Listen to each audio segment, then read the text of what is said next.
Senhores clientes, eu vou abordar com vocês de uma forma bem prática, rápida, sobre reforma tributária. Vocês devem ter ouvido falar muito sobre isso. Muitas coisas que estão sendo ditas realmente vai acontecer já para 2026, começando um ano de teste, e muitas coisas vai demorar até 2033 para estar 100% concluídas. Prestem atenção, eu vou abordar hoje principalmente os cenários de prestadores de serviço, médicos, engenheiros, dentistas, advogados. Então prestem atenção, o escopo disso é importantíssimo que vocês entendam. Os impactos dessa reforma para vocês, nós do escritório vamos ajudar vocês a analisarem juntamente com seus prestadores e tomadores de serviço. Pois bem, primeiro ponto importante, nesse primeiro momento, a reforma que foi aprovada é dos impostos sobre consumo. Quais são os impostos sobre consumo que vocês, hoje, que existem na nossa legislação tributária? PIS, COFINS, IPI e ICMS. O que é que o governo fez? O governo pegou o PIS e o COFINS e criou um imposto chamado CBS, Contribuição sobre Bens e Serviços, é um imposto de competência federal. O IPI, ele vai virar um outro imposto chamado Imposto Seletivo.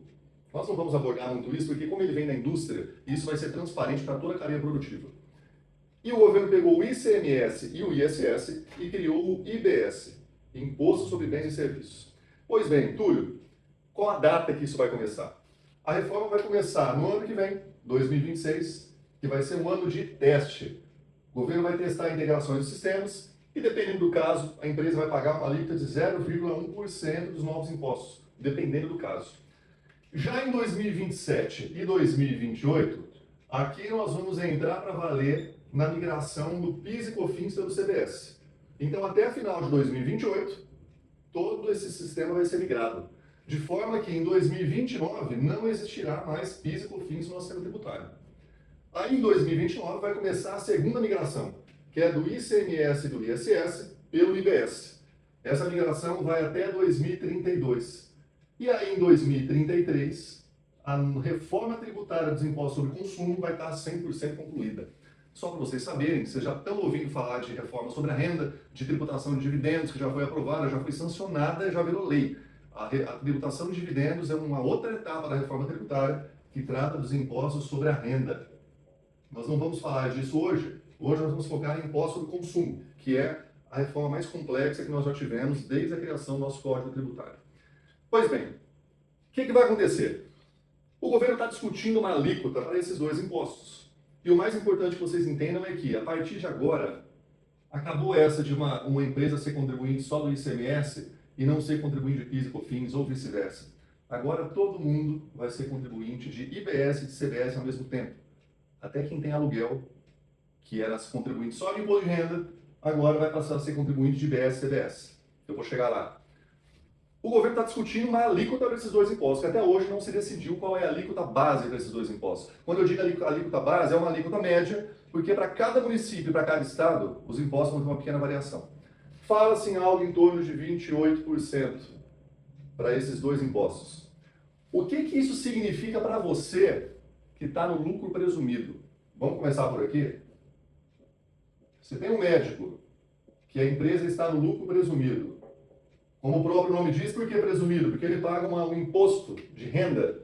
Os impostos sobre a renda são pagos mediante uma presunção de 32% de lucro. Ou seja, de todo o faturamento mensal, sobre 32% que se aplica os impostos sobre a renda, IRPJ e contribuição social. Só que esses impostos são impostos sobre a renda, eles não estão no escopo que nós estamos falando aqui. Uma empresa de lucro presumido hoje, ela paga. Quais são os impostos sobre consumo que um lucro presumido paga? Paga PIS, paga COFINS e paga o ISS. A alíquota desses impostos que a empresa de lucro presumido paga hoje são 3,65% de PIS e COFINS e o ISS varia de 3%, ou melhor, de 2% a 5%, dependendo da prefeitura. Então hoje, você que está no lucro presumido, você paga imposto sobre faturamento bruto, ou seja, as suas despesas não abatem o seu imposto. Para que existe esse tipo de empresa? Esse tipo de empresa existe para aqueles empresários que não possuem despesa de custeio. Eles não têm despesa para exercer a sua atividade. O máximo que um médico vai ter, fora as despesas gerais da clínica, é a folha de pagamento. Então, nós estamos falando aqui do seguinte cenário, de você deixar de pagar 3,65% com mais 5% que seria o máximo, então eu vou colocar uma alíquota média, 6,65%, você deixaria de pagar 6,65% para pagar 28%. Olha o que está por vir para quem está no lucro presumido. O que o governo fez? O governo criou uma sistemática de débito e crédito. Então vamos colocar aqui embaixo que vai caber. Imagina que eu estou aqui um prestador de serviço, um engenheiro ou um médico que presta serviço para um hospital. Um hospital ou uma construtora. Essa construtora, ela vai pagar 28%, esse hospital e essa construtora vai passar a pagar 28% dos novos impostos, IBS e CBS. Só que ela vai poder abater do que ela vai pagar, do que a empresa aqui pagar de imposto. Então vamos supor que eu tenho uma empresa médica que está no lucro presumido e que pagou aqui, dentre os seus 28% de imposto sobre consumo, ela pagou R$10 mil no mês. E suponha que esse hospital, dentre todo o seu faturamento, tenha R$100 mil para pagar de imposto sobre consumo. O que o seu hospital pode fazer? Ele pode pegar como crédito que o médico já pagou. Então, em vez de pagar 100 mil, abate 10 mil que já foi pago e ele vai pagar 90 mil reais. Essa sistemática de débito e crédito existe nos impostos sobre consumo que foram criados agora. É o tal do IVA, que vocês já devem ter ouvido falar.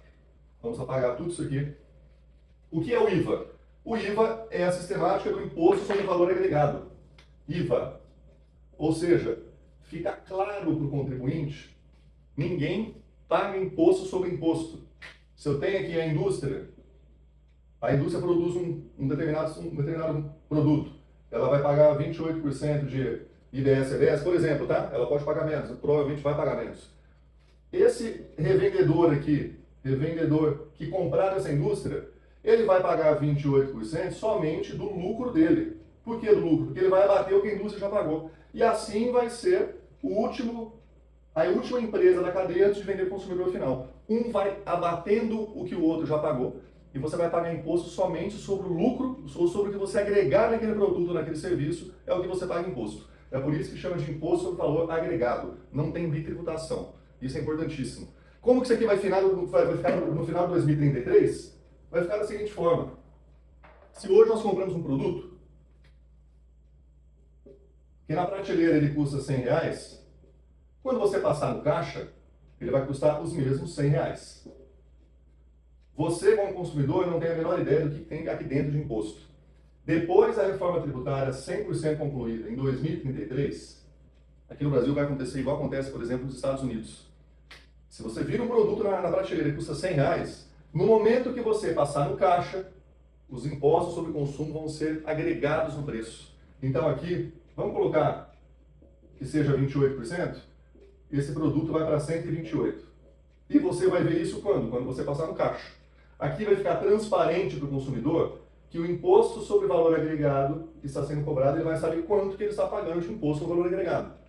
Ah, Túlio, mas então esses R$100 não vai ter mais nada de imposto? Vai, vão ter os impostos sobre a renda. Só que isso fica para um outro momento. Nós vamos focar aqui nos impostos sobre consumo agora nesse vídeo. Então, essa é a sistemática do IVA, Imposto sobre Valor Agregado. Pois bem, imagine agora, você que é do lucro presumido deve estar já preocupado, deve estar pensando como que você vai fazer para sair de 6,65% e ir para algo em torno de 28%. Porque o grande problema de uma empresa do lucro presumido, se ela já opta pelo regime de lucro presumido, é que ela não tem despesa para bater do lucro dela. Então, a folha de pagamento, que geralmente é o que as empresas prestadoras de serviço têm de maior impacto, a folha de pagamento não gera crédito de IBS e CBS. Vamos entrar no Simples Nacional, que isso aqui é importantíssimo. E as empresas do Simples? Como que ficou?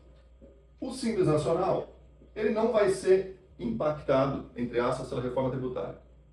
Isso quer dizer que, se você hoje é médico, engenheiro, e você paga 6%, é o mínimo, né? Aqui começa a aumentar um pouco, mas vamos supor que você está na primeira faixa, que você paga 6% de imposto sobre as notas que você emite. Saiba que dentro desse 6% aqui, isso aqui é uma guia única de arrecadação. Mas dentro dessa guia, metade dela, ou seja, e 3% dessa guia são de contribuição patronal com a Previdência, IRPJ, que é Imposto sobre a Renda, e contribuição social, que é outro Imposto sobre a Renda. Os outros 3% são de impostos sobre consumo. PIS, COFINS e o ISS. Ou ICMS, dependendo do caso. Olha onde pode complicar. Porque você que está no Simples vai pensar, bom, então eu não fui afetado, eu vou continuar pagando os mesmos 6%. Vai. Pela lei, o que vai acontecer lá em 2033 é que vai, na sua metade da sua guia, que tem imposto sobre consumo, vai desaparecer isso aqui e vai entrar o CBS e o IDS. Ok. Agora vamos pensar os possíveis desdobramentos dessa questão. O Simples Nacional, a primeira regra, ele não vai ter crédito de IBS e CBS. Então, tudo que você comprar ou todo serviço que você tomar, você não vai poder ter crédito. E você só vai passar de crédito para o cara, para a empresa seguinte da cadeia, 3%. É o que você paga. É o que você vai poder passar de crédito. Onde que isso vai chegar? Quais são os desdobramentos? Imagina que aqui nós temos um médico que presta serviço para um hospital ou para um plano de saúde. Essa empresa aqui, provavelmente uma empresa do lucro real, ela vai pagar a alíquota cheia de IBS e CBS. Então ela vai ter 28% de IBS e CBS para pagar sobre os serviços que ela presta. Ela vai estar desesperada para pegar crédito. Então todo mundo que presta serviço para ela ou que vende produto para ela, primeira coisa, ela vai querer a nota fiscal. Segunda coisa, ela vai querer crédito. Será que você, estando aqui no Simples Nacional, passando 3% de crédito de IBS e CBS para o hospital, para um plano de saúde, será que ele vai aceitar? Será que ele não vai meio que te obrigar? Ou sair do Simples? Ou então apurar por fora o IBS e o CBS, que a legislação vai permitir isso, que uma empresa que está no Simples Nacional, para ela não perder competitividade, ela pode continuar no Simples para pagar os impostos sobre a renda. Então, ou seja, os 3% do Simples Nacional que são sobre a renda, ela continua pagando. Mas os outros 3% que eu mostrei na tela anterior, que são impostos sobre consumo, esses daqui ela deixa de pagar para pagar 28% e passar crédito para o tomador de serviço dela. Esse é um cenário que requer atenção. No lugar desse médico aqui, entra você, engenheiro, que presta serviço para grandes empresas. Presta serviço pagando 6% ou 4%, dependendo se você está vendendo material de construção. Então, você também entra aqui nesse ponto de atenção.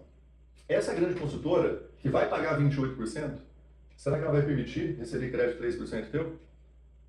Essa é uma questão importantíssima. E tem um terceiro cenário que eu preciso colocar para vocês.